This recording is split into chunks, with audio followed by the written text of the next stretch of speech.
Ano kaya ang magiging itsura ng isang taga-silangan na nag-iisa sa gitna ng mga malalaking taga-kanluran? Marahil ay magmumukha siyang mahina at kaawa-awa. Ganito rin siguro ang tingin sa isang Pilipino. Para sa mga babaeng dayuhan, maaaring hindi nila maisip na hihingi sila ng proteksyon mula sa isang lalaking Pilipino. Ganoon din ang pananaw ng bida sa ating kwento ngayon. Ito ay kwento ng isang babaeng mula sa Special Forces ng Norway na nakakilala ng isang lalaking Pilipino. Sa una, inakala niyang isa lamang itong kaakit-akit na nakababatang lalaki na kailangan niyang protektahan. Ngunit sa isang paglalakbay, nasindak siya sa unang pagkakataong nakita niya ang tunay nitong pagkatao. Ano kaya ang nangyari? Ating pakinggan. 7:30 ng umaga. Muling tumunog ang alarm na nakatakda sa parehong oras. Pagmulat ko ng mata, ang langit sa labas ng bintana ay may parehong halong kulay asul at abo gaya ng dati. Ang pangalan ko ay Astrid Solberg. 29 na taong gulang, isang bumbero na kabilang sa Oslo Fire Department ng Norway. 3 taon na ang nakalipas mula nang maglingkod ako sa Special Forces ng Ministry of Defense, ngunit ngayon, isa na lamang akong ordinaryong bumbero na nagpoprotekta sa kaligtasan ng mga mamamayan. Bumangon ako mula sa kama at hinawakan ang aking bukong-bukong. Isang lumang nakagawian, ang peklat sa kaliwang bukong-bukong ko ay laging nagpapaalala sa akin kung bakit kinailangan kong iwan ang Special Forces. Ang huling misyon sa Afghanistan. Sariwa pa rin ang alaala ng araw na iyon. Ang pagsabog, ang mga nagliparang debris, at ang sandaling binalot ng kadiliman ang lahat. Matapos ang 7 buwang rehabilitasyon at pagpapagamot, muli akong nakatayo, ngunit hindi na ako maaaring bumalik sa Special Forces. Matapos ang mabilis na almusal at pagsuot ng uniforme, pumasok ako sa istasyon ng bumbero sa sentro ng Oslo. Binati ko ang aking mga kasamahan at sinimulan ang karaniwang pag-inspeksyon ng mga kagamitan. Ang trabaho bilang bumbero, di tulad sa Special Forces, ay karaniwang kalmado, ngunit tulad din nito, ang lahat ay maaaring magbago sa isang iglap, sa isang tawag ng tungkulin. At ngayon, hindi rin nagtagal ang payapang sandaling iyon. May sunog sa 27 Blom Street, Oslo, sa Triangular Building. Kasabay ng sirena, agad na sumakay ang aming team sa fire truck. Sa tuwing re-responde, laging blanko ang aking isipan, nakatuon lamang sa sitwasyon sa lugar na aming pupuntahan. Pagdating ng sasakyan sa destinasyon, ako ang unang bumaba upang suriin ang kalagayan. Taliwas sa inaasahan, walang malaking apoy, tanging kaunting usok lamang ang lumalabas mula sa unang palapag ng gusali, sunog sa isang tindahan sa unang palapag. Walang nakikitang malaking apoy. Papasok na kami. Ulat ko sa radyo at pumasok sa gusali kasama ang 2 kasamahan. Ang unang palapag ay isang maliit na flower shop at pagpasok namin, isang di inaasahang tanawin ang aming nasaksihan. Naapula na ang apoy at isang lalaki ang nakatayo hawak ang isang fire extinguisher. Mabuti na lang at hindi malaki ang sunog. Mukhang short circuit sa kuryente, sabi niya. Tiyak na Norwegian ang salita niya, ngunit may bahagyang kakaibang intonasyon. Sa kanyang itsurang asyano at medyo di perpektong Norwegian, bigla akong nakaramdam ng kuryosidad. Ang kanyang kahinahunan at paraan ng pagharap sa sitwasyon ay malinaw na hindi pangkaraniwan para sa isang sibilyan. Salamat sa mabilis mong pagtugon. Ako si Firefighter Astrid. Paano mo naapula ang apoy ng ganoon kabilis? Tanong ko habang inililibot ang aking paningin. Ang bahagi ng pader kung saan nakakabit ang saksakan ng kuryente ay sunog at maitim at basa ng tubig at fire retardant ang paligid nito. Sinabi niyang nakatira siya sa ikalawang palapag at agad na bumaba nang maamoy ang sunog. Ang kalmado mo sa isang mapanganib na sitwasyon. May karanasan ka ba sa militar? Sa walang kamalay-malay kong tanong, tila bahagya siyang nagulat ngunit agad ding ngumiti. Oo. Nasa hukbong sandatahan ako sa Pilipinas. Tinuruan kami ng mga pangunahing paraan sa pag-apula ng sunog. Maikli ang kanyang sagot. Ngunit pakiramdam ko ay may higit pa roon. Nang tanungin ko ang kanyang pangalan, sinabi niyang siya si Paulo. Isang pangalang Pilipino. Ipinaliwanag niyang narito siya sa Norway para sa negosyo ng kanyang pamilya, isang trading company, At nagkataong umuupa siya sa ikalawang palapag ng gusaling ito. Matapos imbestigahan ang sanhi ng sunog at tapusin ang safety inspection, hindi maalis sa isip ko ang kanyang itsura. May kakaiba akong naramdaman. Ang aking intuition, na nahasa sa panahon ko sa Special Forces, ay hindi pumayag na ituring siyang isang ordinaryong sibilyan. Kinabukasan, sa dahilan ng follow-up inspection, muli akong bumisita sa flower shop. Tinutulungan ni Paulo ang may-ari sa pag-aayos. Nang makita niya ako, masaya siyang bumati. Firefighter, bumalik ka. May problema ba? Safety inspection lang pagkatapos ng sunog. Napalitan na ba ang saksakan na sinuri natin kahapon? Gumamit ako ng opisyal na dahilan, ngunit ang totoo, ang kuryosidad ko sa kanya ang nagdala sa akin doon. Nang paalis na ako matapos ang inspeksyon, inanyayahan niya akong magkape. Naisip kong dapat akong tumanggi ng magalang, ngunit ibang salita ang lumabas sa aking bibig. Sige, sa susunod na pagkakataon, masaya ako. Umalis ako, ngunit sa loob ng ilang araw, palagi kong naiisip ang flower shop na iyon. Sa huli 1 linggo ang lumipas, dumaan akong muli sa lugar na iyon sa ilalim ng pagkukunwaring nagpapatrolya ako sa aking area of responsibility. Inaayos ni Paolo ang mga paso sa harap ng tindahan, at nang mapansin niya ako, ngumiti siya ng malapad. Nandito ka na naman. Anong inspeksyon naman ngayon? Napadaan lang. Sakop kasi ng aming istasyon ang lugar na ito, ngumiti rin ako sa kanyang biro. Hindi ito kasinungalingan, ngunit hindi rin ito ang buong katotohanan.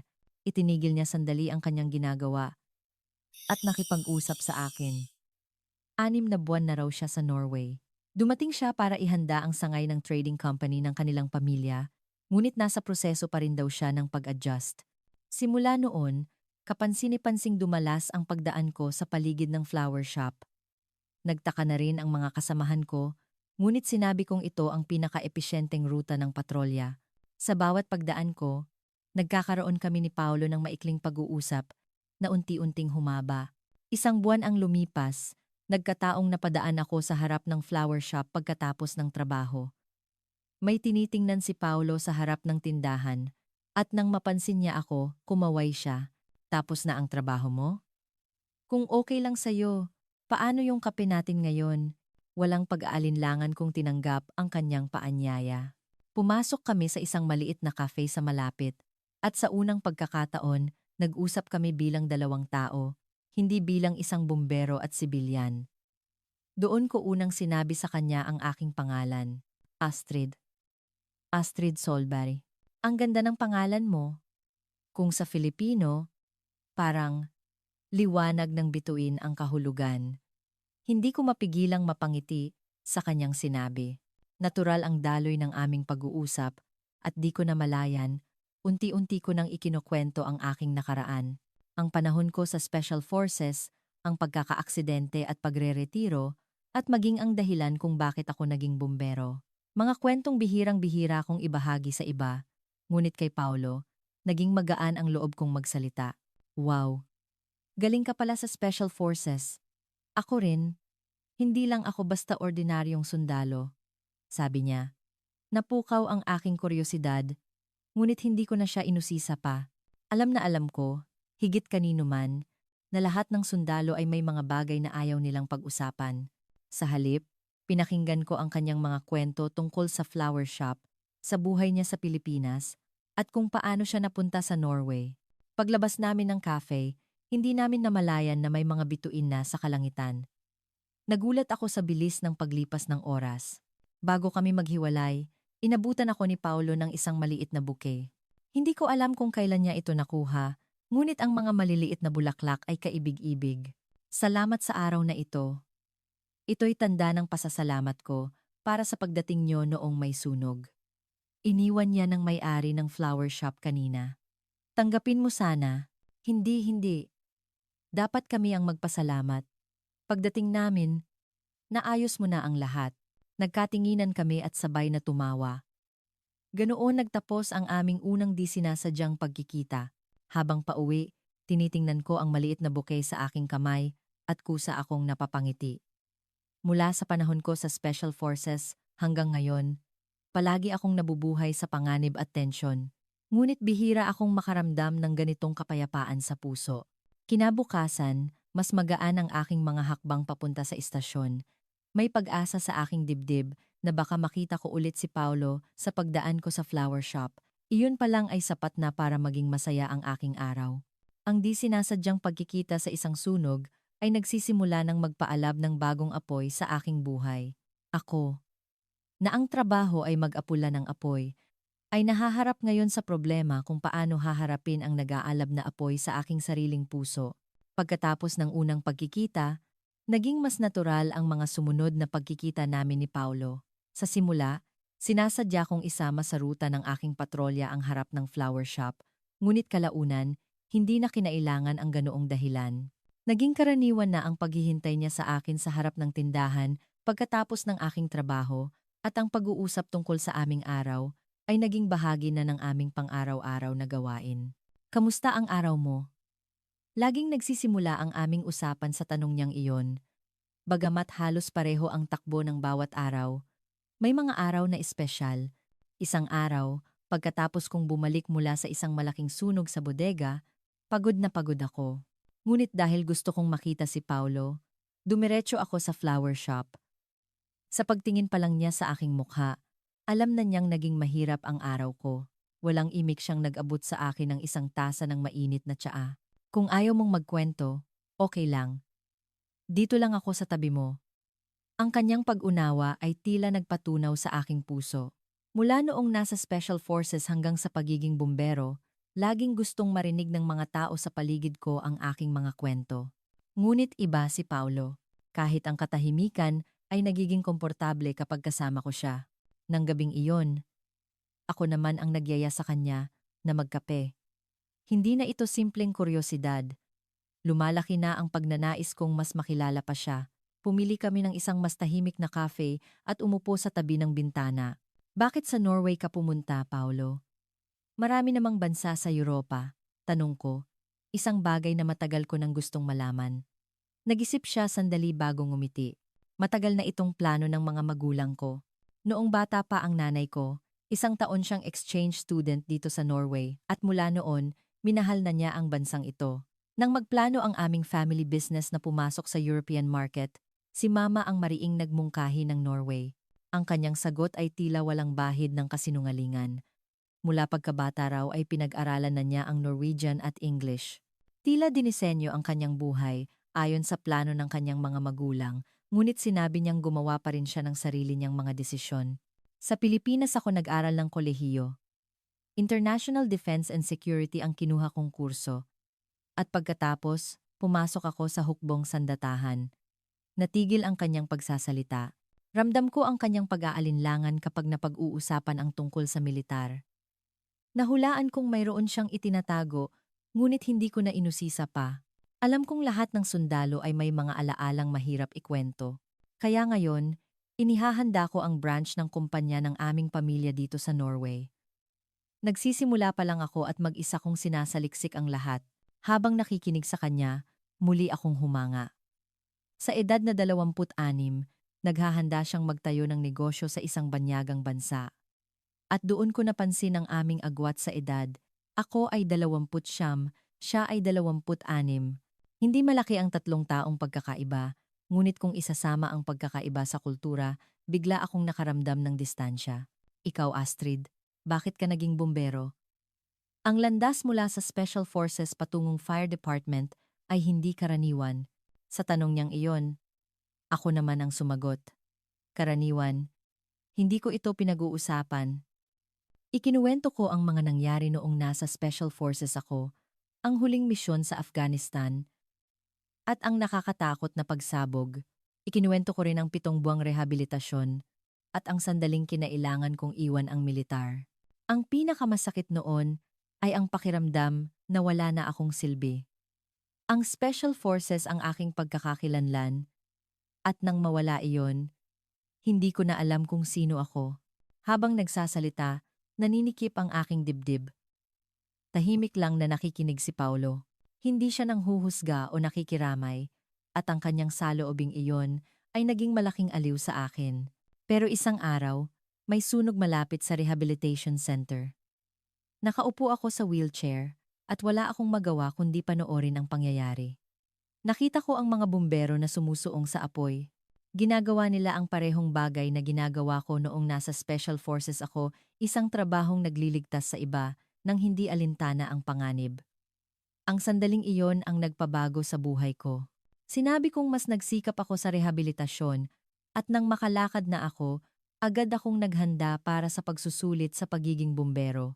Dahil sa aking injury, nahirapan ako sa physical test, ngunit nalampasan ko ito dahil sa aking karanasan sa Special Forces at determinasyon. Ngayon, ang pagiging bumbero na ang aking bagong pagkakakilanlan. Nagliligtas pa rin ako ng mga tao. Pagkatapos kong magkwento, naging tahimik ang cafe. Madilim na sa labas ng bintana. Lumalim ang tingin ni Paulo. Mas magkatulad pala tayo kaysa sa inaakala ko. Aniya. Pero hindi ko pa kayang sabihin ang lahat ngayon. Darating ang araw, ikukwento ko sa'yo. Pangako. Sa sandaling iyon, naramdaman kong may lumalim sa aming pagitan. Hindi man namin lubusang naibahagi ang aming mga sugat at sikreto. Ang pag-amin sa pagkakaroon ng mga ito ay nagpalapit sa amin. Mula noon, mas naging madalas ang aming pagkikita. Mula sa 1 o 2 beses sa isang linggo, naging halos araw-araw. Tinutulungan ko siya sa paghahanda ng kanyang kumpanya at hinihintay niya ako sa labas ng istasyon pagkatapos ng aking trabaho. Naramdaman ko ang mga tingin ng aking mga kasamahan, ngunit hindi ko iyon pinansin. Matagal na panahon na mula nang makaramdam ako ng ganitong kilig. 1 buwan ang lumipas, nagpasya kaming mag-hiking sa kalapit na gubat. Gusto kong ipakita sa kanya ang magandang kalikasan ng Norway. Nais kong maging espesyal din para sa kanya, ang tanawin ng bansang aking kinalakhan. Habang naglalakad, nagkwentuhan kami tungkol sa aming pagkabata. Lumaki siya sa malaking lungsod ng Maynila, habang ako ay sa isang maliit na bayan sa labas ng Oslo. Magkaiba ang aming kapaligiran, ngunit magkatulad ang aming mga pangarap at alalahanin. Alam mo, noong bata ako, gusto kong maging bumbero, sabi niya. Nagulat ako at napatingin sa kanya. Talaga? Ako naman, gusto kong maging sundalo mula pa pagkabata. Nagtawanan kami, sinasabing tila nagkapalit ang aming mga pangarap. Ikinuwento niyang noong bata siya, nasaksihan niya ang pagkasunog ng bahay ng kanilang kapitbahay at mula noon ay hinangaan na niya ang mga bumbero. Ngunit dahil sa inaasahan ng kanyang mga magulang at sa negosyo ng pamilya, ibang landas ang kanyang pinili. Wala akong pinagsisisihan. Sa tingin ko, bagay sa akin ang landas na ito. At dahil dito, nakilala kita. Uminit ang aking puso sa kanyang sinabi. Pagdating namin sa isang viewpoint sa gubat, bumungad sa amin ang malawak na tanawin ng Oslo Fjord. Habang pinagmamasdan ang tubig na kumikinang sa sikat ng araw, sandali kaming natahimik. Ang ganda! Bulong ni Paulo. Sa sandaling iyon, tinitigan ko siya. Mas maganda pa sa tanawin ng fjord ang kanyang itsura habang pinagmamasdan ito. Nagtagpo ang aming mga mata at kusa kaming nagkalapit. Doon nangyari ang aming unang halik. Sa gitna ng kagubatan ng Norway na may Oslo Fjord bilang tanawin. Pauwi, marahan niyang hinawakan ang aking kamay. Walang awkwardness. Tila natural na bagay na ito na parang matagal na naming ginagawa. Nang gabing iyon, unang beses siyang pumunta sa aking apartment. Naghanda ako ng simpleng lutong bahay na Norwegian at nagdala siya ng alak mula sa Pilipinas. Pagkatapos ng hapunan, umupo kami sa sofa para manood ng pelikula. Ngunit mas naging interesado kami sa pag-uusap kaysa sa pelikula. Marami pa kaming pinag-usapan ng gabing iyon. Ikinuwento niya ang kanyang buhay sa Pilipinas, ang kanyang pamilya, at ang kanyang mga pangarap sa Norway. Ikinuwento ko naman ang aking pamilya, mga kasamahan sa Special Forces, at mga pag-asa para sa hinaharap. Naiilang ka ba dahil Pilipino ako? Bigla niyang tanong. Nagulat ako. Bakit mo naman naisip yan? Minsan, pakiramdam ko iba ang tingin sa akin ng mga tao. Bilang isang dayuhan, nasaktan ako sa kanyang sinabi. Ang Norway ay nagiging isang multicultural na lipunan, ngunit alam kong mayroon pa ring diskriminasyon. Hinigpitan ko ang hawak sa kanyang kamay. Paolo, ikaw ay ikaw. Hindi mahalaga ang iyong nasyonalidad o itsura. Ang mahalaga ay ang iyong puso at mga gawa. At mahal ko ang lahat ng iyon. Habang sinasabi ko ito, mas lalong luminaw ang aking nararamdaman. Hindi ito simpleng kuryosidad o panandaliang emosyon. Ito ang totoong nararamdaman ko. Gabi na umuwi si Paolo ng gabing iyon, lampas na hating gabi. Bago umalis, muli niya akong hinalikan sa labi. Hanggang bukas. Isang simpleng paalam, ngunit may kasamang pangako na magkikita kami bukas. At sa susunod na araw, at sa mga susunod pa, ng sumunod na linggo, dinala niya ako sa isang Filipino restaurant, isang maliit na kainan sa Oslo, ngunit espesyal ito para sa kanya. Ito raw ang lugar na nagpapaginhawa sa kanyang homesickness noong bagong dating siya sa Norway. Nanibago ako sa mga pagkaing unang beses kong nakita, ngunit sa tulong niya, sinubukan ko ang bawat isa. May mga pagkakataong napaluha ako sa anghang, ngunit masaya ang maranasan ang isang bagong mundo ng panlasa. Sa susunod, ako naman ang mag-aaral ng Filipino, sabi ko. Nagliwanag ang kanyang mukha. Agad niya akong tinuruan ng mga simpleng pagbati sa Filipino at natawa siya sa aking hirap na pagbigkas. Ang kanyang tawa ay napakasarap pakinggan, kaya sinadya kong mas lalong gawing mali ang aking pagbigkas para mapatawa siya. Lumipas ang 2 buwan at lalo pang lumalim ang aming relasyon.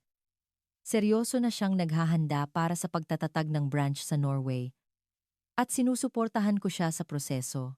Tuwing weekend, magkasama kaming naghahanap ng office space o tumutulong ako sa pag-aasikaso ng mga kinakailangang dokumento. Masaya akong maging bahagi ng pagsasakatuparan ng kanyang mga pangarap. Isang araw, sinabi niyang darating ang kanyang mga magulang mula sa Pilipinas. Ang pagbisita ay para sa pagtatatag ng kumpanya, ngunit isa rin sa mga dahilan ang makilala ako. Bigla akong kinabahan. Isang kaba na hindi ko naramdaman kahit noong nasa special forces ako. Magugustuhan kaya ako ng mga magulang niya? Nakita ni Paulo ang aking pag-aalala at pinakalma ako habang tumatawa. Huwag kang mag-alala. Marami na silang narinig tungkol sa iyo. At tiyak na matutuwa sila kapag nakita nilang masaya ako. Gumaan ang loob ko sa kanyang sinabi, ngunit nagulat din ako. Ang katotohanang naikwento na niya ako sa kanyang mga magulang ay may malaking kahulugan. Hindi na ito simpleng relasyon lamang, kundi isang relasyon na may plano para sa hinaharap. Bago dumating ang kanyang mga magulang, mas marami kaming oras na ginugol ng magkasama. Sinikap naming unawain ang kultura ng isa't isa at unti-unting pinag-aralan ang aming mga wika. Mas lalong humusay ang kanyang Norwegian at natuto ako ng mga pangunahing pagbati at pasasalamat sa Filipino. Sa bawat araw na lumilipas, ang aming mga tanong sa isa't isa ay nagiging mas malalim na pag-unawa at pagmamahal. Mga bagay na hindi ko inakala noong una kaming magkita sa nasusunog na flower shop ay nangyayari na. Higit pa sa kuryosidad, malalim na kaming bahagi ng buhay ng isa't isa. Sa araw ng pagdating ng mga magulang ni Paulo mula sa Pilipinas, lalo akong kinabahan. Kahit sa pagsasanay sa Special Forces, hindi ako nakaramdam ng ganitong kaba. Anong damit ang isusuot ko? Anong regalo ang ihahanda? At kahit anong ekspresyon ng mukha ang dapat kong ipakita, lahat ay pinroblema ko. Nakakatawa ang sarili kong itsura. Pinakalma ako ni Paulo habang tumatawa. Okay lang yan, sabi niya. Marami na raw narinig ang kanyang mga magulang tungkol sa akin at sapat na para sa kanila na makita siyang masaya. Medyo gumaan ang loob ko, ngunit hindi pa rin mapakali ang puso ko. Ang unang pagkikita ay ginanap sa isang mamahaling restaurant sa Oslo. Ang ama ni Paulo ay isang kagalang-galang na Ginoo na nasa katanghalian ng edad at nakasuot ng maayos na suit, habang ang kanyang ina ay isang babaeng may magandang ngiti. Taliwas sa inaasahan ko, pareho silang matatas mag-Ingles at Norwegian at naging magaan ang pakikitungo nila sa akin. Astrid, marami talagang naikukwento si Paulo tungkol sa iyo. Narinig naming galing ka sa Special Forces. Napakagaling mo naman, sabi ng ina ni Paulo. Sa sandaling iyon, napatingin ako kay Paulo at nahihiya siyang ngumiti. Talagang ang marami siyang naikukwento tungkol sa akin. Naglakas loob din akong sabihin ang aking tunay na nararamdaman para kay Paulo. Si Paulo po ang pinaka-espesyal na taong nakilala ko. Araw-araw akong humahanga sa kanyang kabaitan talino, at pag-unawa. Ang hapunan ng gabing iyon ay naging mas masaya at magaan kaysa sa inaasahan ko. Puno ng pagmamahal na tinitingnan ng mga magulang ni Paulo ang kanilang anak at nagpakita sila ng taos-pusong interes sa akin. Pagkatapos ng pagkain, biglang nagtanong ang ama ni Paulo. Astrid, ano ang mga plano mo para sa hinaharap kasama ang aming anak? Nabigla ako sa biglaang tanong, ngunit sinagot ko ito ng tapat. Bagamat mayroon kaming magkaibang kultura at pinagmulan, naniniwala po ako na ito ang magiging lakas namin, hindi hadlang. Tumango ang mga magulang ni Paulo na may kasiyahan sa kanilang mga mukha. At kinuha ng ina ni Paulo ang isang maliit na kahon. Masayang-masaya kaming makilala ka. At masaya kami dahil masaya si Paulo. Gumaan ang aking puso sa mainit na salita ng ina ni Paulo. Sa sandaling iyon, naintindihan ko na hindi ito simpleng pagbati lamang. Ito ay isang uri ng pagtanggap, isang senyales na tinatanggap ako ng mga magulang ni Paulo bilang bahagi ng kanilang pamilya. Habang pauwi kami ni Paulo ng gabing iyon, hindi ko mailarawan sa salita ang aking nararamdaman. Isang halo ng saya, ginhawa, at pag-ibig. Noong nasa Special Forces ako, laging may malinaw na layunin at plano, ngunit ang pag-ibig ay isang paglalakbay na hindi mo mahuhulaan. Gustong-gusto ka nila, lalo na si Mama, sabi ni Paulo. May masayang ngiti sa kanyang mukha. Napangiti rin ako. Ito pala ang pag-ibig. Nanatili ng 2 linggo sa Oslo ang mga magulang ni Paulo para tumulong sa pagtatatag ng kumpanya. At sa panahong iyon, lalo kaming naging malapit. Tuwing weekend, magkakasama kaming namamasyal sa magagandang tanawin ng Norway. Ang larawan naming 4 na may fjord bilang background ay nakasabit pa rin sa aking sala. Sa gabi bago sila bumalik sa Pilipinas, nagkaroon kami ng maliit na party sa bagong opisina ni Paulo. Isang selebrasyon para sa matagumpay na pagtatatag ng kumpanya. Habang nagiinuman kami ng champagne, biglang naging seryoso ang mukha ng ama ni Paulo. Bago kami umalis, may isang bagay akong gustong sabihin. Lahat kami ay napatingin sa kanya. Sandali siyang natahimik bago nagpatuloy. Medyo maaga man itong tanong, pero bakit hindi pa ninyo pag-usapan ang petsa ng kasal ninyo ni Paulo? Sandaling naputol ang aking paghinga. Maging si Paulo ay nagulat. Malinaw na hindi ito planado. Ngunit seryoso ang ama ni Paulo, mababasa ito sa kanyang mga mata. Hinawakan ni Paulo ang aking kamay. Mainit ito. Medyo atat si Papa, pero pareho kami ng nararamdaman. Astrid, will you marry me? Sa sandaling iyon, libu-libong isipin ang dumaan sa aking isip. Maikli pa lang ang panahon mula nang magkakilala kami, may pagkakaiba kami sa kultura, at marami pa kaming hindi alam sa isa't isa. Ngunit may isang kasiguraduhan na nanaig sa lahat ng iyon. Mahal ko si Paulo, at gusto ko ng isang hinaharap. Kasama siya. Oo, gusto kong magpakasal sa'yo. Sa sagot kong iyon, nagliwanag ang mukha ni Paulo. Umiyak sa tuwa ang kanyang mga magulang. At ganoon, biglaan ngunit perpekto, naganap ang aming engagement, mas mabilis kaysa sa inaasahan ang paghahanda sa kasal. Maraming napagdesisyonan habang nasa Oslo pa ang mga magulang ni Paulo. Nasiyahan din ang aking mga magulang sa balita ng kasal. Lalo na ang aking ama, na masayang sinabing sa wakas ay may lalaki nang mananagot sa kanyang anak. Ang kasal ay ginanap sa isang maliit na simbahan sa Oslo. Mga pamilya at malalapit na kaibigan lamang ang inimbitahan. Isang simpleng seremonya, ngunit mas mainit at makabuluhan kaysa sa anumang marangyang kasal. Pumili ako ng simple ngunit eleganteng wedding dress. Isang sandali kung saan maganda ang pagsasama ng 2 magkaibang kultura. Mula ngayon, ako na ang magpoprotekta sa iyo habang buhay, bulong ni Paulo sa gitna ng aming panunumpa. Ngumiti ako, ngunit sa isang sulok ng aking isip, may tanong na lumitaw. Dahil sa buong buhay ko, ako ang laging nagpoprotekta sa iba bilang special forces at bilang bumbero. Ang pakiramdam na may magpoprotekta sa akin ay bago. Pagkatapos ng kasal, pinili namin ang Paris para sa aming honeymoon. Nais naming ipagdiwang ang aming bagong simula. Sa isang romantikong lugar, Eiffel Tower, mga museo, Seine River, lahat ay perpekto. Ang simpleng paglalakad sa mga kalye ng Paris, habang hawak ang kamay ni Paulo ay sapat na para maging masaya. Sa ikatlong araw ng aming honeymoon, bumisita kami sa Montmartre Hill.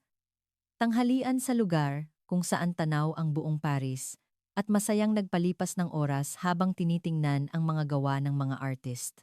Habang kumukuha kami ng litrato sa isang plasang puno ng turista, biglang may humatak sa aking bag na nakasabit sa aking balikat. Masyadong mabilis ang pangyayari para makatugon ako. Nakita ko ang likod ng isang lalaking tumatakbo, palayo dala ang aking bag. Nasa loob nito ang aming mga pasaporte, credit card, pera, lahat ng mahahalagang bagay. Yung bag ko, sigaw ko, ngunit mabilis na nawala ang lalaki sa gitna ng maraming tao. Sa sandaling iyon, biglang nagbago ang ekspresyon ni Paulo. Isang matalas na tingin na hindi ko pa nakikita dati. Walang imik, hinabol niya ang magnanakaw. Ang kanyang mga kilos ay hindi tulad ng Paulo na kilala ko. Mabilis, maliksi, at nakakagulat na tumpak na parang isang propesyonal na atleta. Ang kanyang paraan ng paglusot sa gitna ng mga tao ay parang isang taong may espesyal na pagsasanay. Instinctively, hinabol ko rin siya. Nakasanayan na ng aking katawan ang pagsasanay mula sa Special Forces, ngunit mahirap habulin ang bilis ni Paulo. Nawala na siya sa isang makipot na eskinita. Hinahabol ang magnanakaw. Pagdating ko sa eskinita, isang nakakagulat na tanawin ang aking nakita. Nakahandusay na sa lupa ang magnanakaw at pinipigilan ni Paulo ang isa pang lalaki sa tabi nito. Dalawa pala sila, isang kumuha ng bag at isa ang naghihintay sa eskinita. Nagsimulang magkumpol ang mga tao at may tumawag ng pulis. Hanggang sa dumating ang mga pulis, pinanatili ni Paulo na kontrolado ang dalawang magnanakaw. Ang paraan niya ng paghawak sa kanilang mga pulso, ang pagbalanse ng kanyang timbang, at ang kakayahang hulaan ang kilos ng kalaban, lahat ay malinaw na bakas ng espesyal na pagsasanay sa militar. Okay ka lang? Tanong ni Paulo habang inaabot ang aking bag. Halos hindi siya hinihingal. Para bang galing lang siya sa isang magaan na paglalakad. Ngunit ako, hindi pa rin ako makapaniwala sa aking nakita. Ang Paulo na nakita ko ay hindi ang Paulo na kilala ko. Matapos naming ipaliwanag ang sitwasyon sa pulisya, bumalik kami sa hotel. Sinubukan ni Paulo na kumilos na parang walang nangyari, ngunit libu-libong tanong ang nasa aking isipan. Tiyak na mayroon siyang itinatago. Paulo, kailangan nating mag-usap. Pagdating namin sa kwarto ng hotel, agad kong sinabi. Sandali siyang natahimik at lumakad papunta sa bintana. Tanaw sa labas ang mga ilaw ng Paris sa gabi. Mayroon akong hindi pa nasasabi sa'yo. Mahina ngunit tiyak ang kanyang boses. Huminga siya ng malalim at nagsimulang magsalita. Hindi lang ako basta-basta naglingkod. Miyembro ako ng Special Forces ng Philippine Navy. Isang Navy SEAL. Miyembro ako din sa BATO, namang bagatang Manghaj, Special Forces ng Philippine Navy. Sandaling natigilan ang aking isip. Ang NAVSOCOM ng Pilipinas ay isa sa mga kinikilalang elite special forces sa mundo. Nagkaroon na kami ng joint training sa kanila sa Norway at alam ko kung gaano sila kagaling. Bakit hindi mo sinabi? Tanong ko, kahit alam ko na ang sagot. Ang mga galing sa special forces ay hindi basta-basta naglalabas ng kanilang background. Isa itong hindi nakasulat na patakaran at isyu ng seguridad. Gusto kong sabihin, maraming beses. Lalo na noong nalaman kong galing ka rin sa special forces. Pero inisip kong hindi pa tamang panahon. At sa totoo lang, natakot ako na baka magbago ang tingin mo sa akin. Ang kanyang pag-amin ay tapat. Mayroon din akong parehong karanasan. Kapag sinabi mong galing ka sa special forces, nagbabago ang tingin ng mga tao. Ang iba ay humahanga, ang iba naman ay naiilang. At ayaw ni Paulo na ganoon ang maramdaman ko sa kanya. Gaano ka katagal doon? 5 taon. Dapat mas matagal pa sana. Pero kinailangan kong umalis dahil sa pamilya. Kailangan ng tulong ni Papa sa pagpapalawak ng negosyo. Sa kanyang sinabi, marami akong naintindihan. Ang kahinahunan ni Paulo, ang kanyang kakayahang humarap sa sitwasyon, at ang tumpak na pagpapasya noong may sunog sa flower shop, lahat ay resulta ng kanyang espesyal na pagsasanay. Galit ka ba? Maingat na tanong ni Paulo. Tila nababahala ang kanyang mga mata habang tinitingnan ang aking ekspresyon. Nag-isip ako sandali. Galit? Hindi galit. Kundi hiya. Hindi ako galit. Nahihiya lang ako. Kasi inisip kong minamaliit kita. Pakiramdam ko, tinuring kitang parang nakababatang kapatid. Tapat kong sinabi. Sa buong panahon, hindi ko namamalayan na itinuturing ko si Paulo bilang isang taong dapat protektahan. Na ako, bilang galing sa Special Forces, ang dapat mag-alaga sa kanya, ngunit kaya niyang protektahan hindi lang ang kanyang sarili, kundi maging ako. Mula ngayon, magiging tapat na tayo sa isa't isa. Pangako! Sasabihin ko na ang lahat, sabi ni Paulo. Tumango ako. At sa unang pagkakataon, sumandal ako sa kanyang dibdib na may buong pagtitiwala. Ngayon, talagang lubos na nating kilala ang isa't isa. Nang gabing iyon, sa ilalim ng mga bituin ng Paris, mas lalong tumibay ang aming ugnayan. Ang natitirang mga araw ng aming honeymoon ay naging mas espesyal. Wala nang lihim sa pagitan namin at tinanggap namin ang isa't isa ng buong buo. Kapag tinuturing ko si Paulo na parang isang junior sa Special Forces, tinatawag niya akong senpai bilang biro at tumatawa kami. Nagkwentuhan kami tungkol sa aming mga karanasan sa militar at nagkaroon ng isang uri ng pagkakaintindihan na hindi pa namin naramdaman dati. Sa huling araw namin sa Paris, habang tanaw ang lungsod mula sa tuktok ng Eiffel Tower, nagtanong si Paulo. Ngayong alam na natin ang tunay na pagkatao ng isa't isa, pinagsisisihan mo bang pinakasalan mo ako? Napangiti ako sa kanyang tanong. Mas lalo akong nakumbinsi. Mas malakas ka at mas espesyal kaysa sa inaakala ko. At higit sa lahat, ikaw ang taong lubos na nakakaintindi sa akin. Lalong uminit ang tingin ni Paulo. Hinigpitan niya ang hawak sa aking kamay. Anumang panganib ang dumating, malalampasan natin ng magkasama dahil tayo ang pinakamagaling na team. Tumango ako sa kanyang sinabi. Tama, kami ang pinakamagaling na team. Isang mula sa Special Forces ng Norway at isa mula sa Special Forces ng Philippine Navy, isang bumbero at isang negosyante, isang Norwegian at isang Pilipino. Magkaiba kami, ngunit ang aming pagkakaiba ang nagpapalakas sa amin. May mga bituin sa kalangitan ng Paris. Tila mga liwanag na nagsasabi ng isang bagong simula. Ngayon, alam na namin ang tunay na pagkatao ng isa't isa at ito ang mas lalong nagpalapit sa amin. Pagkatapos ng honeymoon sa Paris at pagbalik sa Oslo, lalo pang lumalim ang relasyon namin ni Paulo. Hindi na siya ang cute na nakababatang lalaki sa aking paningin. Siya na ang tunay na partner na maaasahan ko. Mula nang malaman kong galing siya sa Special Forces ng Philippine Navy, nagkaroon ng kakaibang camaraderie sa pagitan namin. Kamusta ang operasyon ninyo ngayon? Ito ang tanong niya tuwing uuwi ako galing trabaho. Dati, isa lang itong pangkaraniwang pagbati. Pero ngayon, iba na ang kahulugan. Talagang naiintindihan niya ako. Ang pressure sa paggawa ng desisyon sa gitna ng panganib, ang bigat ng responsibilidad sa buhay ng iba, at ang katotohanang kailangan mong bumalik sa normal na buhay. Pagkatapos ng lahat, ang pag-unawang ito ang lalong nagpalapit sa amin. Ang unang 6 na buwan ng aming buhay mag-asawa ay parang isang panaginip. Matagumpay na naitayo ni Paulo ang branch ng kanilang trading company at ako naman ay na-promote bilang team leader sa istasyon. Kumuha kami ng isang maliit na bahay sa labas ng Oslo at magkasamang nagplano para sa aming hinaharap. Isang umaga, bago ang aming unang anibersaryo, bigla akong nakaramdam ng hindi maganda. Akala ko pagod lang, ngunit nang magpatuloy ang sintomas, nagpunta ako sa ospital. Hindi ko inaasahan ang sinabi ng doktor. Congratulations, buntis ka. Hindi ko mailarawan ang aking naramdaman. Saya, gulat at takot lahat sabay-sabay.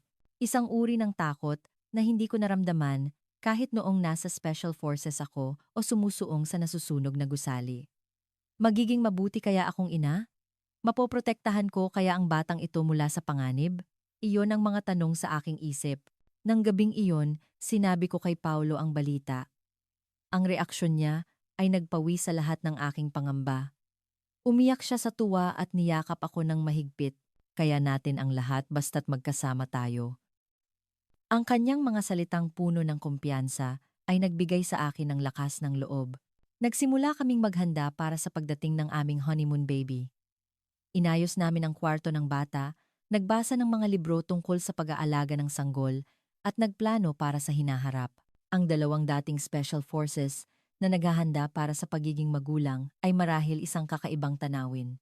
Sa panahon ng aking pagbubuntis, malaki ang ipinagbago ng aking pang-araw-araw na buhay. Sa istasyon, binigyan ako ng office work sa halip na sumama sa mga operasyon, at sa bahay, si Paulo ang gumawa ng mas maraming gawaing bahay. Siya ay isang kahanga-hangang asawa, maalalahanin at metikuloso. Ang kanyang disiplina at kahinahunan na nahasa sa Special Forces ay lumabas din sa aming pang-araw-araw na buhay. Sumisipa ang baby. Halika, damhin mo. Isang gabi, nang maramdaman ko ang unang paggalaw ng sanggol sa aking tiyan, ginising ko si Paulo.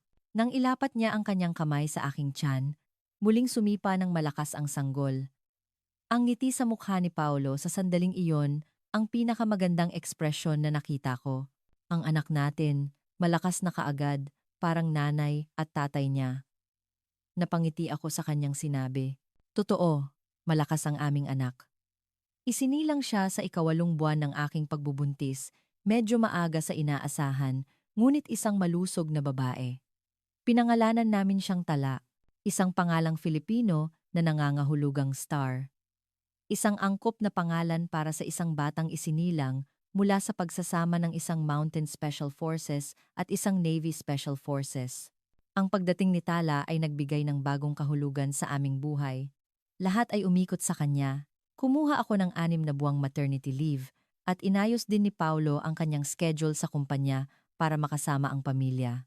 Nag-alala kami kung ano ang magiging anak ng 2 magulang na galing sa Special Forces, ngunit kami ay naging normal na magulang. Halika kay Mama at Papa, Tala. Laro tayo. Nang mag-1 taon si Tala at nagsimulang maglakad, pinahalagahan namin ang bawat sandali. Ang kanyang unang hakbang, unang salita, unang ngiti, lahat ay parang isang himala.